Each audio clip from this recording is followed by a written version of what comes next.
नमस्कार मित्रांनो, लग्नाची बेडी येणाऱ्या काही भागामध्ये असे होणार की जेव्हा वंश सिंधू, राशी आणि त्याची ती फोटो फ्रेम भिंतीवर सर्वांच्या फोटो समोर लावतो, तेव्हा घरातील सर्वजण जेवत असतात आणि जे काही ही हरिणी असते तिचे लक्ष त्या फोटोकडे जाते।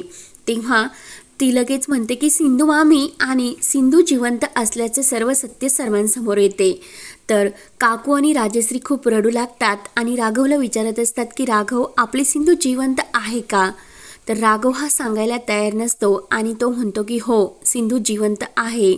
तर राजश्रीला खूप मोठा धक्का बसतो आणि इतक्या दिवस आपली सिंधू जिवंत आहे तरी सुद्धा सिंधू आपल्यासमोर का आली नाही? राघव, तू तर तिच्यासाठी आपलं जीव देण्याचा निर्णय घेतला होता आणि सिंधूने काय इतके मोठे सत्य लपवले?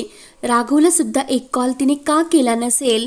आणि इतक्या आपल्या छोट्याशा नातवाला घेऊन ती आपल्यापासून दूर गेली आणि आपल्याकडे तिला यावेशी सुद्धा वाटले नाही का? एका सख्या मुलीपेक्षा जास्त प्रेम मी तिला दिले आणि स्वतःच्या आईला सुद्धा ती विसरली, म्हणून राजश्रीला खूप वाईट वाटत असते। राजश्रीची खूप भयानक अवस्था झाली होती। तर राजश्री म्हणते की आता यापुढे खरंच मी सिंधूचे नाव घेणार नाही, कारण सिंधूने मला इतका मोठा धोका दिला आणि तो मी सहन करू शकत नाही। राघव म्हणतो की ठीक आहे आई, खरंच सिंधूचे नाव या घरात घेतले जाणार नाही, कारण राघवच्या मनात सुद्धा कांता आणि तिचा गैरसमज झालेला असतो। मधू राजश्री आणि राघवला समजावते, सिंधू या घरची आहे, तुम्ही प्लीज सिंधूविषयी असे बोलू नका, कारण त्या सिंधूने आपला राघव आणि वंशचा जीव वाचवलेला आहे, हे उपकार तुम्ही विसरू नका। तर काकू म्हणते की अगं, सिंधूने जीव तर वाचवला, पण सिंधू आपल्याला सोडून इतक्या दिवस राहिली, साधा तिने आपलंसं समजून एक कॉल का केला नसेल? काकू सुद्धा खूप चिडलेली असते। तर लगेच काकू वंशला विचारते की हीच तुझी सिंधू डॉक्टर आणि तिची ती मुलगी आहे का? तर वंश म्हणतो की हो। तर काकू विचारते की राघव, सिंधूला मुलगी कशी झाली? डॉक्टरांनी तर सांगितले होते की सिंधू कधीही आयुष्यात आई होऊ शकत नाही। तर लगेच राघव म्हणतो की हो, पण ती मुलगी कुणाची आहे ह्याच प्रश्नाचे उत्तर मी सिंधूला विचारले, सिंधूने मला त्या प्रश्नाचे उत्तर दिले नाही, त्यामुळे राघव कुणासमोर काही बोलत नाही आणि सर्वजण विचारात पडलेले असतात। त्यानंतर इकडे राशीला खूप ताप भरलेला असतो, तिला वंशची खूप आठवण येत असते। तेवढ्यात शकू आत्या ही कांताला घेऊन राशी जवळ येते। सिंधू कांताला बघते आणि तुझी इथे काय गरज आहे, तू या घरात नाही येऊ शकत असे बोलते। कांता म्हणतो की सिंधू, आजपर्यंत मी तुझे खूप ऐकले, पण मी माझ्या भाषेसाठी येथे येणार आणि आज मी घरामध्ये पाऊल टाकणार।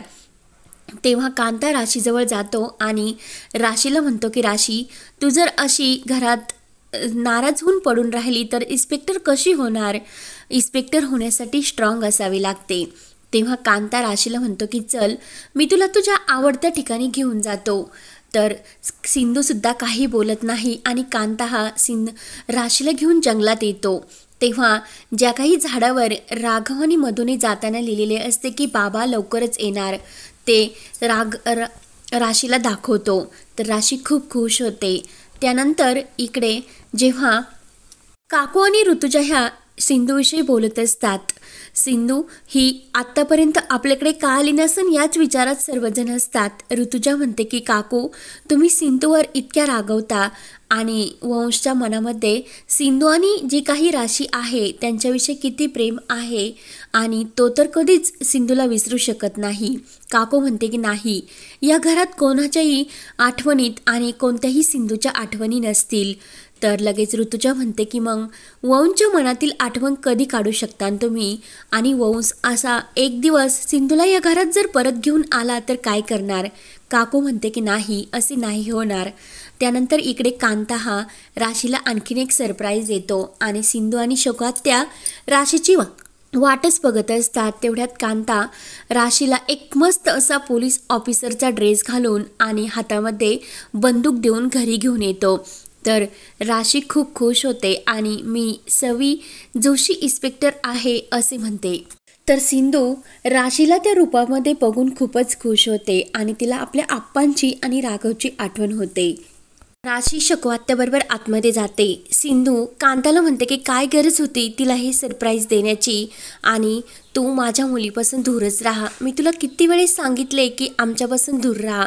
कांता म्हणतो की सिंधू तुला जे बोलायचे जे शिव्या द्यायचे ते मला दे, माझी दुश्मनी तुझ्याशी होती पण मी आता खूप बदललेलं आहे आणि माझ्या पापाची शिक्षासुद्धा मी भोगून आलो, पण एका लहान मुलीला मी तिच्या बापापासून नाही दूर ठेवू शकत। तिच्या मनावर काय त्रास होत असेल हे सिंधू तुला काय समजणार, छोट्या बाळाला कसे समजावायचे असते आणि त्याचे जे काही हे नाजूक मन असते त्याच्या भावना किती दुखावत जातात। आणि आजपासून मी जंगलातल्या प्रत्येक झाडावर लिहून ठेवणार की राशीचे बाबा लवकरच येणार, त्यामुळे तिला जर आनंद मिळणार असला तर मी हे सर्व करणार, असे बोलून कांता रडतच तिथून निघून जातो। त्यानंतर इकडे काकू ही वंशच्या हातातील मोबाईल घेते आणि त्यातून राशीचा नंबर डिलीट करण्यासाठी लागते, तर काकू ही फोन घेऊन मधूकडे येत असते पण मधू काही तो नंबर डिलीट करत नसते। तेव्हा वंश हा पायरी उतरत असतो आणि काकू तुम्ही आयजी प्लीज राशीचा नंबर डिलीट करू नका म्हणून तो पायऱ्या उतरता उतरता खाली पडतो आणि त्याच्या पायाला खूप काही लागते, तर वंश हा बेशुद्ध पडलेला असतो। सर्वजण खूपच घाबरतात आणि मधू आणि राघव वंशला डॉक्टरांकडे घेऊन हॉस्पिटलला जातात। तेव्हा डॉक्टर हे वंशला चेक करतात, तर वंश म्हणत असतो की मम्मी पप्पा मला सिंधू आंटीकडे घेऊन जा आणि तीच माझा चांगला इलाज करू शकते। तर डॉक्टरसुद्धा राघव आणि मधूला समजवतात की जे काही ही सिंधू डॉक्टर आहेत त्याच यांचा इलाज जास्त लवकर करू शकतील, त्यामुळे प्लीज तुम्ही तिकडे घेऊन जा। तर जेव्हा काकू येते तर राघव काकूवर भयंकर चिडतो आणि अशी कोणती तुमची वागणूक आहे की लहान मुलाबरोबर तुम्ही असे वागू शकतात, तुम्हाला जे काही करायचे होते ते मला किंवा मधूला सांगायचे आणि लहान मुलाबरोबर तुम्ही असे का वागलात याचा जाब विचारतात। राघव काकूला म्हणतो की यापुढे मी सहन केलं पण आता सहन करणार नाही। तेव्हा राघव हा खूप मोठ्या डॉक्टरांना फोन लावतो पण ते डॉक्टर हे वंशला चेक करण्यासाठी आलेले असतात। वंश म्हणत असतो की बाबा माझा जो काही उपचार आहे तो फक्त सिंधू आंटीच डॉक्टर्स करू शकतील, तर ते डॉक्टर म्हणतात की लहान मुलांच्या सुद्धा भावना असतात आणि पेशंट हे त्याच्या इच्छाशक्तीनुसार सुद्धा बरे होऊ शकते, त्यामुळे तुम्ही प्लीज जबरदस्ती करू नका आणि हे जे काही सांगतात म्हणजे सिंधू डॉक्टर कोण आहे त्यांच्याकडून खरंच तुम्ही उपचार करून घ्या। राघव खूपच चिडतो आणि मी जगातला खूप मोठा डॉक्टर घेऊन येईन पण सिंधूकडून उपचार करून घेणार नाही आणि वंशसुद्धा काही ऐकायला तयार नसतो।